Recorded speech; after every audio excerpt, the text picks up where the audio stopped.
أعوذ بالله من الشيطان الرجيم. بسم الله الرحمن الرحيم.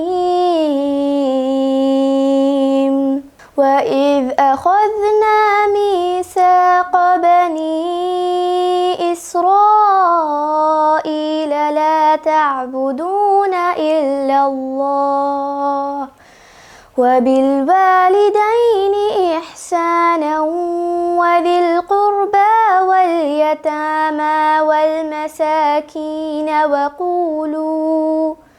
وقولوا للناس حسنا وأقيموا الصلاة وآتوا الزكاة ثم توليتم إلا قليلا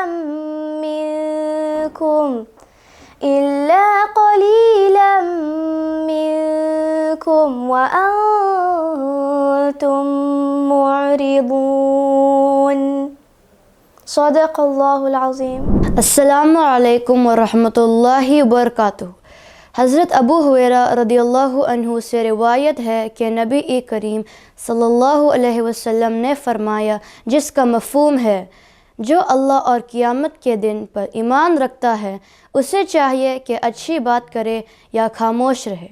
اس حدیث کا سبق یہ ہے کہ انسان کو اپنی زبان پر قابو رکھنا چاہیے اور صرف وہی بات کہنی چاہیے جو فائدہ مند ہو۔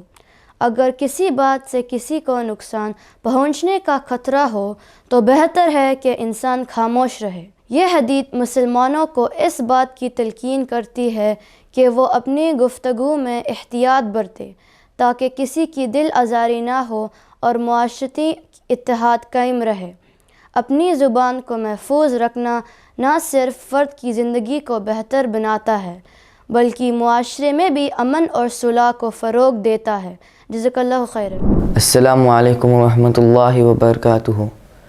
حضرت لقمان حکیم کے مالک نے ایک دن انہیں حکم دیا کہ بکری ذبح کرے اور اس کا سب سے بہترین حصہ لے کر آئے۔ حضرت لقمان نے بکری ذبح کی اور اس کی زبان اور دل نکال کر مالک کے سامنے رکھ دیا۔ چند دنوں کے بعد مالک نے دوبارہ حکم دیا کہ بکری ذبح کرے اور اس کا سب سے برا حصہ لے کر آئے۔ اس مرتبہ بھی حضرت لقمان نے بکری ذبح کی اور پھر زبان اور دل نکال کر مالک کے سامنے رکھ دیا۔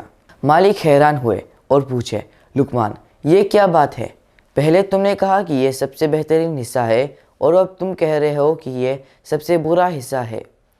حضرت لقمان نے جواب دیا، زبان اور دل دونوں بہترین بھی ہو سکتے ہیں اور بدترین بھی، یہ اس پر منحصر ہے کہ انہیں کس طرح استعمال کیا گیا۔ اگر زبان اچھی بات کرے تو یہ سب سے بہترین حصہ ہے، لیکن اگر بری بات کرے تو یہ سب سے بدترین حصہ ہے۔ یہ واقعہ ہمیں سکھاتا ہے کہ زبان کا استعمال بہت احتیاط سے کرنا چاہیے۔ زبان کی حفاظت صرف اچھی اخلاق اور محبت بری باتوں کے ساتھ ہی کیا جا سکتا ہے۔ بری الفاظ یا جھوٹ کسی کے دل کو دکھ پہنچا سکتا ہے اور دوسروں کے ساتھ ہمارے تعلقات خراب کر سکتے ہیں۔